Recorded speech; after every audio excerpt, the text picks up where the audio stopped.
Hey, what is up guys? Welcome back to my channel. My name is Yosh. You already knew that. Today we're going to discuss the ways to combat the annoying 4 features of the mind that we discussed last week. So if you're excited, let's get after it. Alright.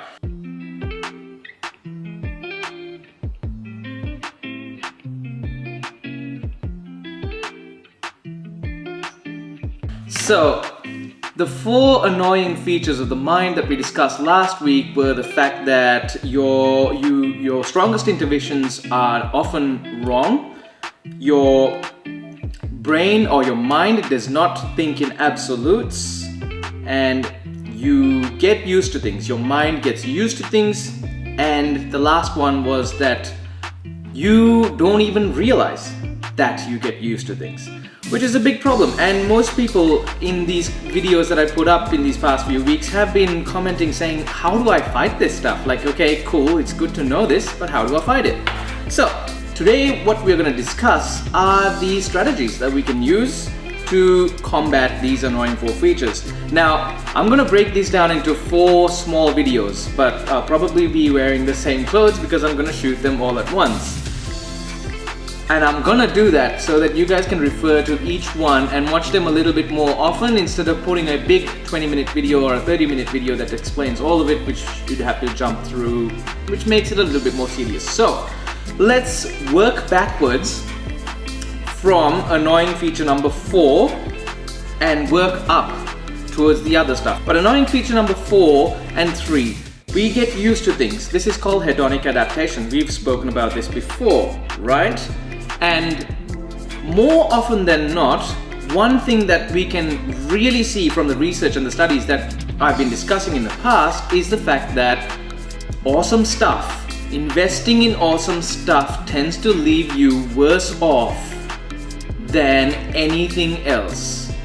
So, in this instance, one of the most obvious and most simplest solutions to not promote hedonic adaptation or getting used to stuff is to stop investing in cool, awesome stuff. Now, this doesn't mean that you shouldn't go and buy the things that you need. This means the stuff that you buy on a whim, on a fancy, that you think will make you happy. A better camera when you already got a camera. A better phone when you've already got last year's phone. That sort of thing. So, and I will give you a few things that you can spend money on based on research that will definitely make you feel a lot more, I wouldn't say happier, more content with the life that you lead. So, instead of buying awesome stuff or investing in all sorts of momentary stuff, physical stuff. Research has proven that it's better for you to actually go out and invest in experiences as opposed to material stuff. Now, I'll explain why this is. Now, first of all, material stuff, for example, let's take a new car. When you buy a new car, material, it remains the same for the time that you own that car. So what this means is that it's much easier for your brain, your mind, to get used to material stuff because they don't change. It's not fluid, it's static. So static things tend to stay the same, and eventually the new car smell will wear off, and then you find yourself going, oh well, it's just the car. So instead, if you spend on experiences has a much bigger benefit for you in the sense that the experiences don't hang around long enough for you to get used to. Your holiday to France or your trip to Germany or whatever it is, it lasts only a handful of days. And when it does that, it doesn't give you enough time for your mind to get used to it. So when you're forced to exit that place where you enjoyed yourself and experience things, you go back and you reminisce instead of being in that situation for months and months and months where your brain gets used to it or your mind gets used to it. I don't know why I keep saying brain. I feel like I want to attach my physical hunk of, fleshy bits inside my skull to the mind component, but I don't know, that's a completely different video. But yeah, there's research to prove this as well. Like, for example, Van Bowen and Gillowick 2003, they went on to see whether material stuff made you feel less or more happier over time as opposed to experiences, and they did prove that it even holds true across all income and socioeconomic groups, which means that no matter what you're earning, no matter how higher up in the food chain you are, the more you earn, the happier experiences make you over stuff. And this also went on to another study, Kumar et al., 2014. They made people think about experiences versus a material purchase and how happy you'd be, and experiences ended up increasing your mood by 2.5 points in emotional well-being. Crazy.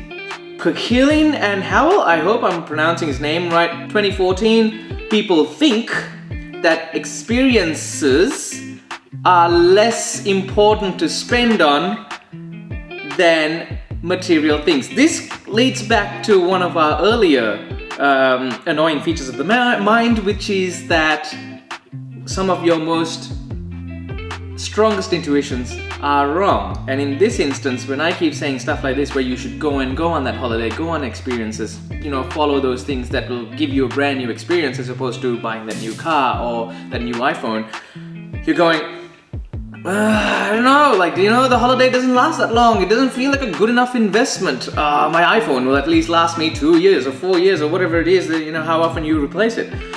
But that is one of those intuitions that is completely off base.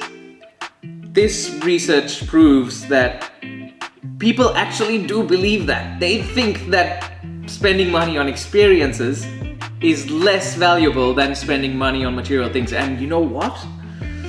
I used to be part of this group. I used to always say, well, at least if I put money into my PC or into my gaming rig or into buying a new MacBook or a new iPhone. I used to buy a phone every year. I used to be that guy. Look, this research made me look back at myself and go, but I'm also learning, which is quite interesting. So yeah, I will now switch towards moving towards experiences as opposed to material things. And this research proves that we also think that experiences aren't worth investing in, but they are. Van Bowen et al. In 2010 also did a test to see if experiences were greater than stuff. And this one says it's more interesting to listen to and talk to about others about experiences than purchases. So in this research, what they did was that when people were told to talk about something that they owned in terms of a materialistic thing as opposed to an experiential thing, people preferred to talk about an experience, and people who were listening were much more inclined to listen to that person about an experience as opposed to a materialistic thing. If they were talking about their car, they thought that these people were a little bit uppity, they were, full of themselves, they were a bit arrogant, whereas the people who were talking about experiences are more often described as amicable, friendly, outgoing, vibrant, more interesting to be around, etc., etc. And that's what that research means, which means that when you invest in experiences, not only does it make you happier in terms of having an experience because you didn't get used to that, but also it has that added benefit of you going on afterwards, after the fact, and being able to tell that to other people, and it makes both you and the person who's listening to you and your experience much, much, much happier, because it's very easy to compare your car or your house or your phone, but it is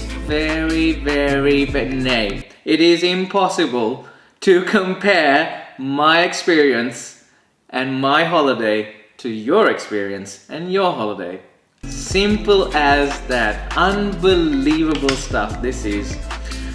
And this is exactly what is proven in the research done by Howell and Hill in 2009. And it says it is definitely harder to compare socially a personal experience unlike materialistic stuff. So, in conclusion to this first very short, small video that I hope you like, I hope this sort of thing makes you want to consume this content a little bit more. Rethink awesome stuff. Rethink investing in stuff. Rethink investing in materialistic things and materialistic trends and thought processes and activities that you may already have. It's not a bad thing. We all get through it. We all do it. I am guilty of it because I used to buy a phone every year. Now I won't, because until this thing breaks, I'm gonna be quite happy with this one. So I'll just leave it be. That said, I don't know whether you guys remember from the previous videos, we also spoke about not just awesome stuff. When it came to hedonic adaptation, people got used to marriages, people got used to their jobs, people got used to having a lot of money, or people got used to having the perfect ex, you know? Whatever it is, you know, it could be a car, it could be a job, it could be whatever you can imagine. So how do we combat hedonic adaptation or getting used to things when it's stuff like a marriage or a great job where it's a permanent fixture in your life, kind of permanent fixture in your life, and for some reason you have to be in it, right? For example, a job. You need money to survive. Money enables you to do things in the real world. So that one is a little bit harder to sort of stop. That thing is a little bit harder for you to be like, well, just stop going to work. You can't do that. You've got to go to work. Stop being a dole bladder. Anyway, if you don't know what that means, you're not Australian, so it's fine. They're people who live off government benefits. Anyway, yeah, if you have a job, then you have to go to that job. Like, you have to work because you need money. How do we sort that stuff? How do we thwart hedonic adaptation? Well, I've got news for you. That's going to be video number 2. So until that time, thanks again for watching. Consider subscribing, do all the things that YouTubers tell you to do, and I'll catch you guys in the next video, which is immediately after this one. I'm gonna upload all of these one after the other. So I'll catch you guys next time. See ya!